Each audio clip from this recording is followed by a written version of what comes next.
What is up, YouTubers, podcasters, anyone watching and listening? Welcome back to Brews with Bruno. I am Father Paul Calla, Vocation Director for the Oblates of the Virgin Mary. And I'm Father Jorge. No title. He has no titles. I have no title. Which is actually a great gift in life to have no titles.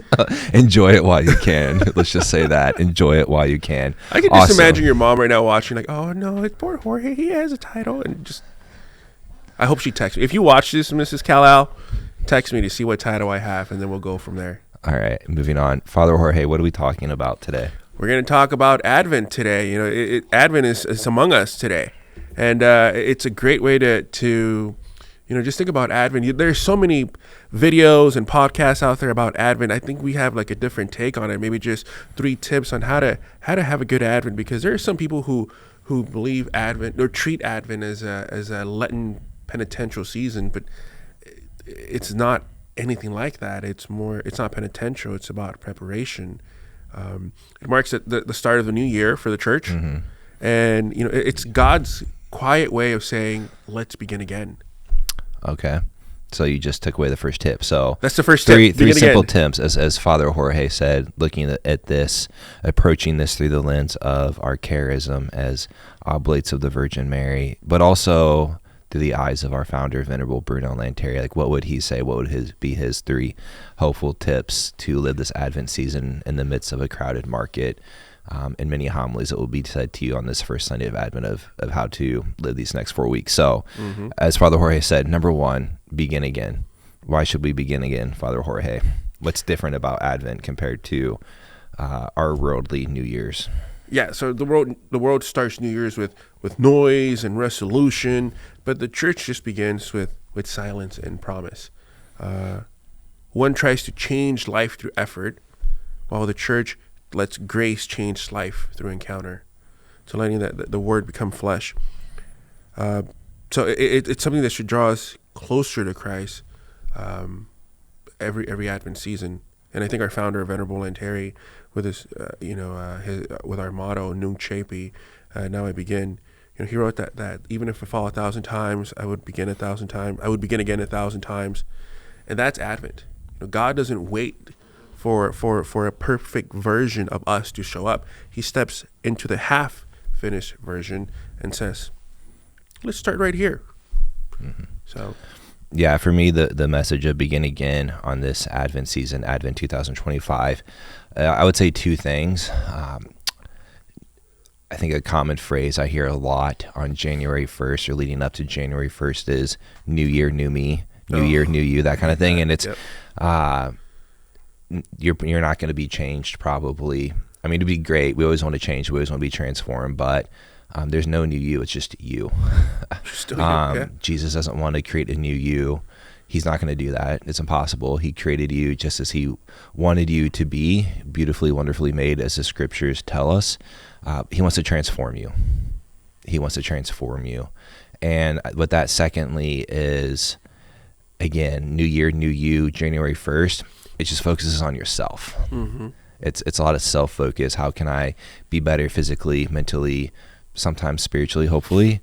And then it all just goes away. Like, let's just be honest. I think, the running joke, running narrative, especially, as I always saw this back in the day before I entered seminary and was huge into just going to the gym and weightlifting, bodybuilding, all that kind of stuff, is I hated January 1st because for those first few weeks, the gym would be packed, inundated with people, and you just had to get through it for those first few weeks, because then they all left.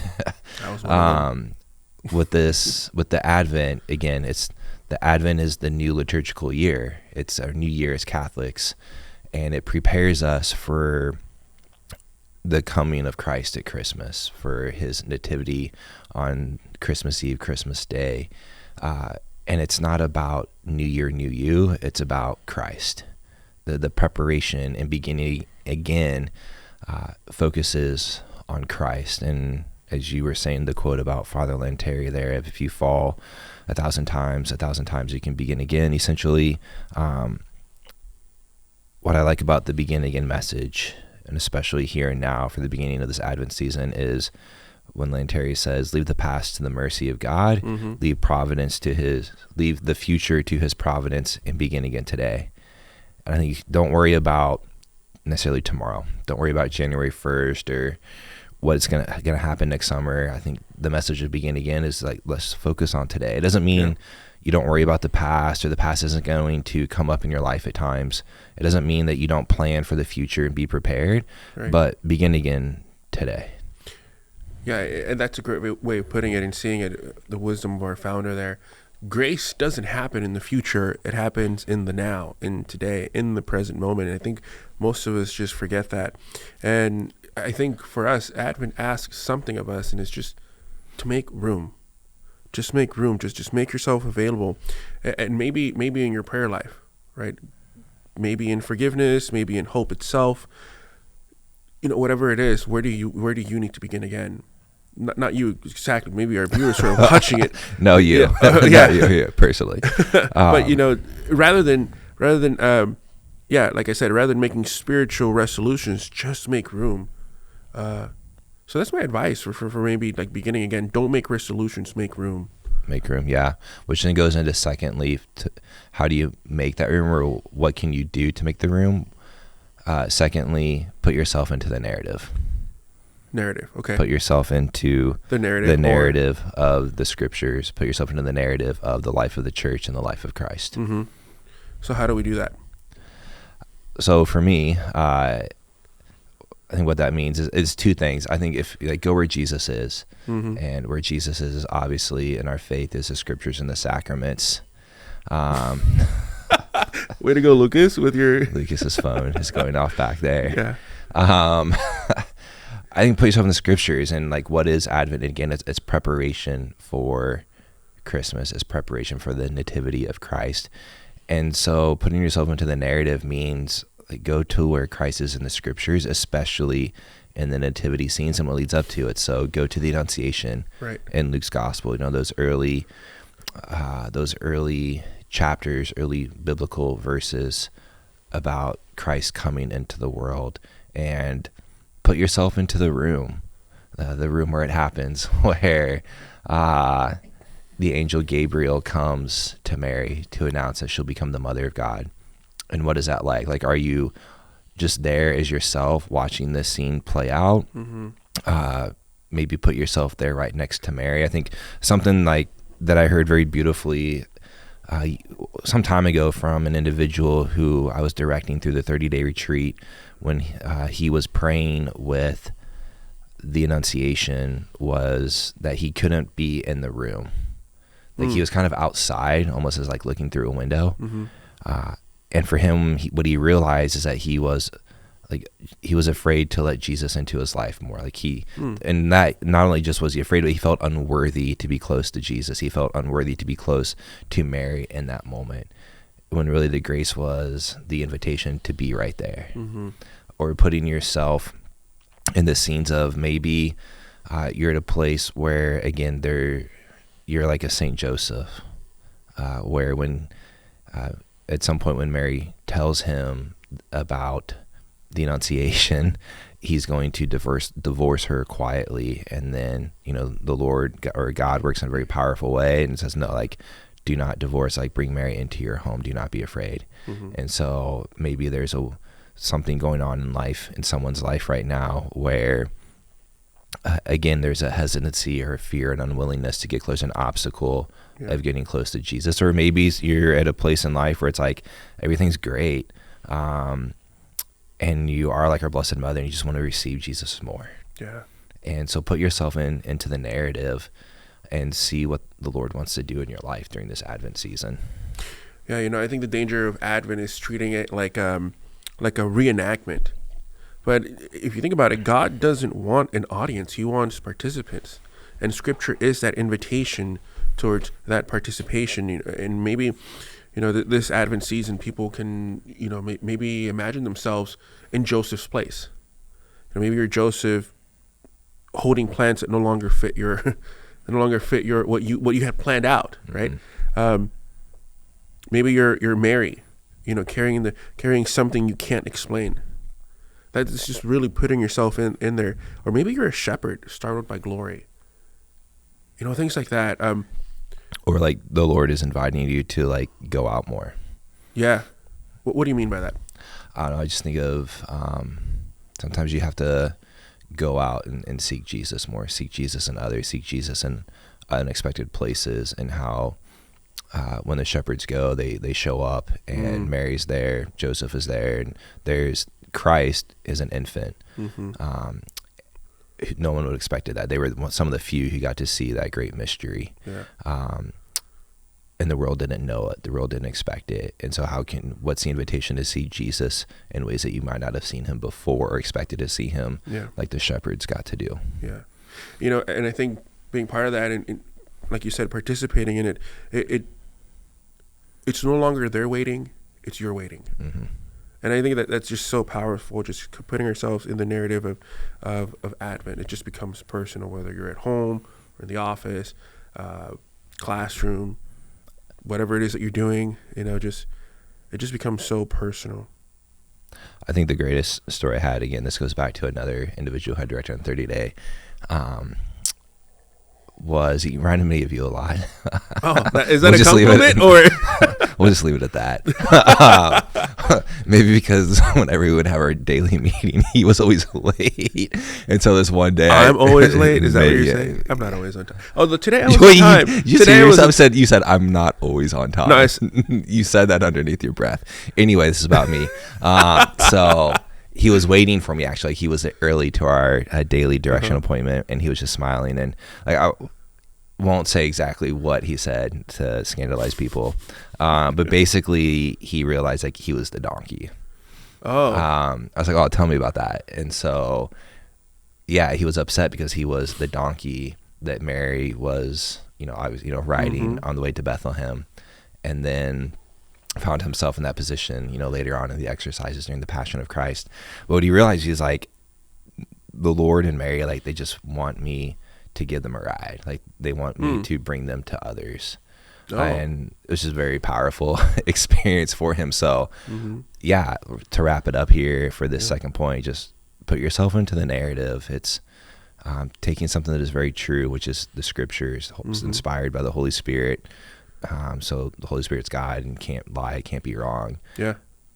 But then making it very personal, in a way to let the Lord speak to you and receive that invitation to live a little differently, prepare a little differently this year for the coming of Christ, his nativity at Christmas. So we got begin again, put yourself into the narrative. What's the third one? Then the third one then is maybe to prepare, to put yourself into the narrative, and to receive, you have to be empty. You have to empty yourself out a little bit, which makes it sound maybe a little bit like Lent. There can be some attitude or a sense of denial, but it's about emptying out life a little bit. That classic saying, I know it comes up so much, making that space for grace, getting rid of some clutter is the third tip.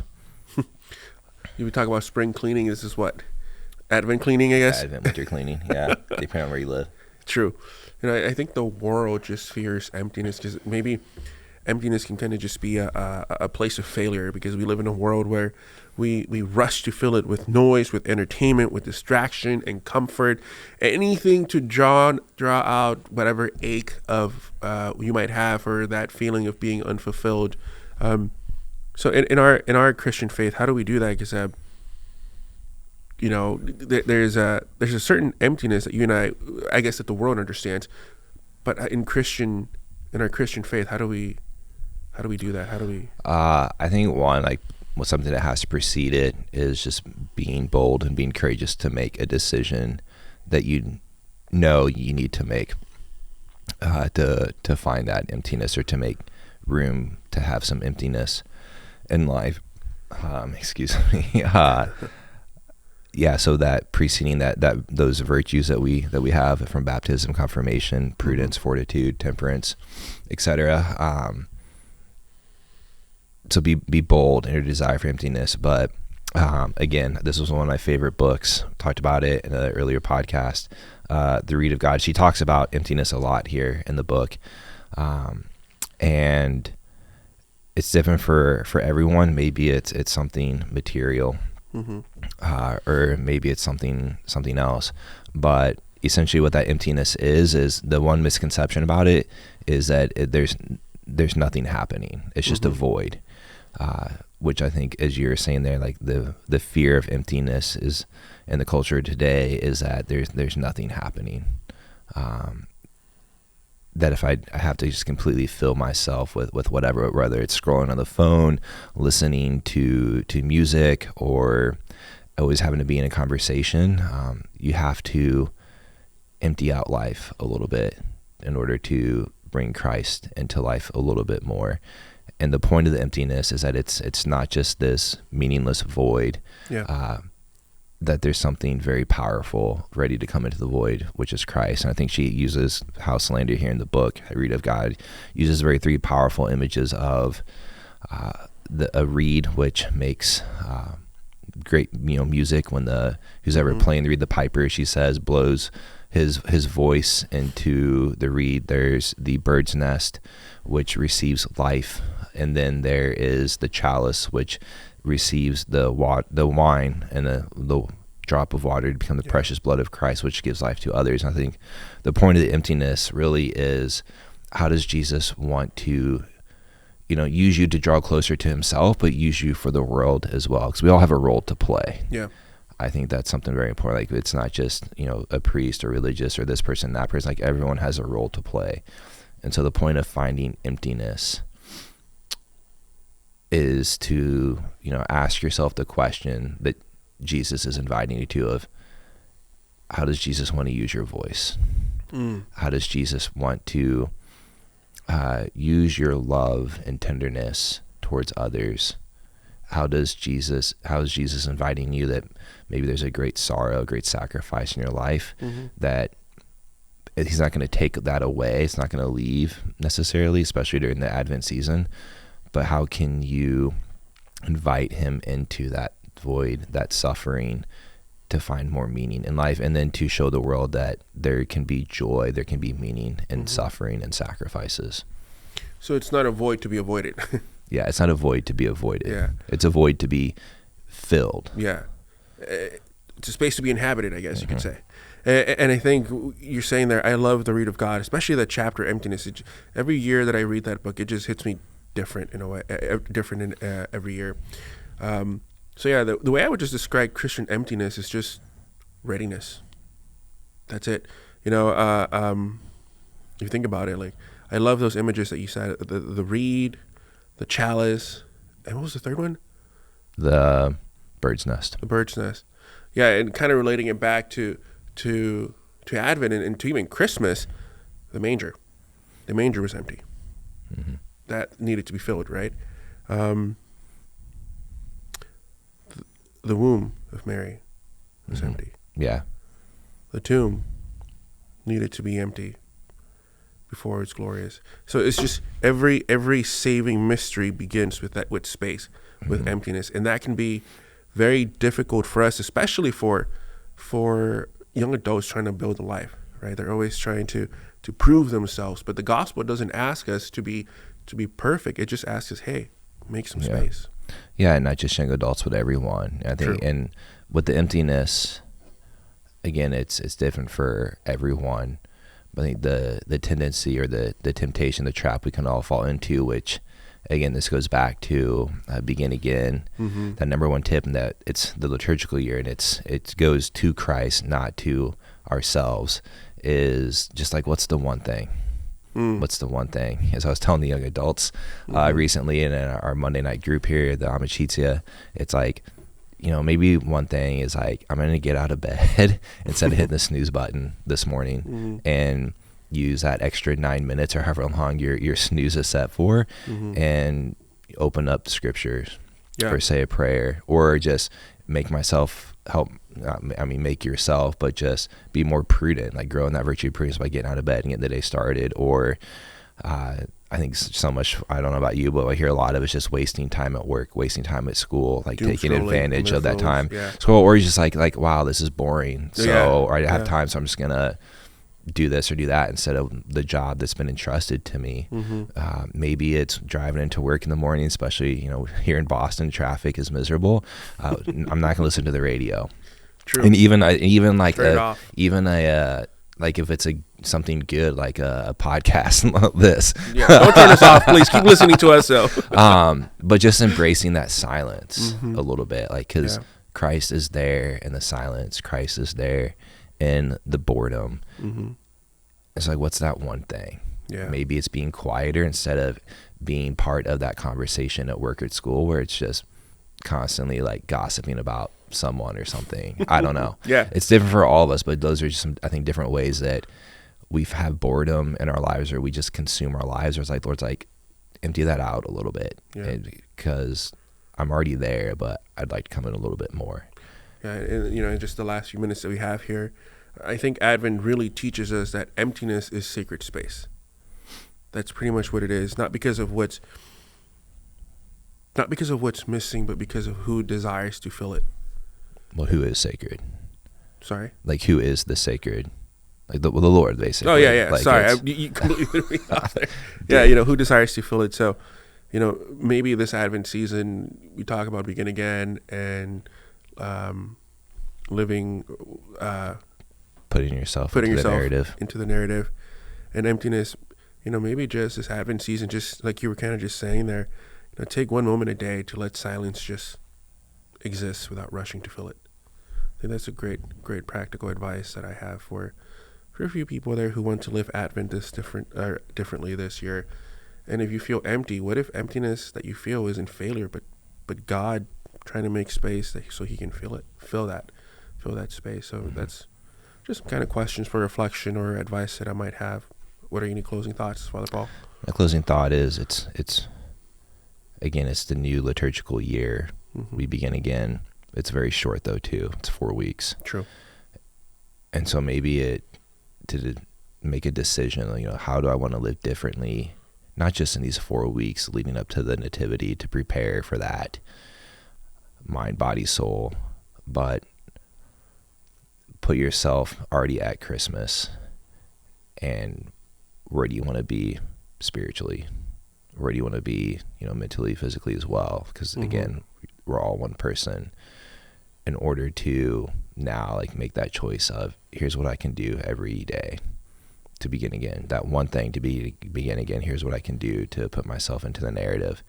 Here's what I can do to find a little bit of emptiness. Not just preparing for Christmas during this Advent season, but also just preparing in life and preparing for that bigger vision of what does Jesus want for all of us? Holiness, and that means being in that eternal home of heaven. Amen. Cool. Awesome. Thank you. So that's Advent. He's Father Jorge. I'm Father Paul. Have a blessed day and a blessed Advent. Happy God Advent. Bless.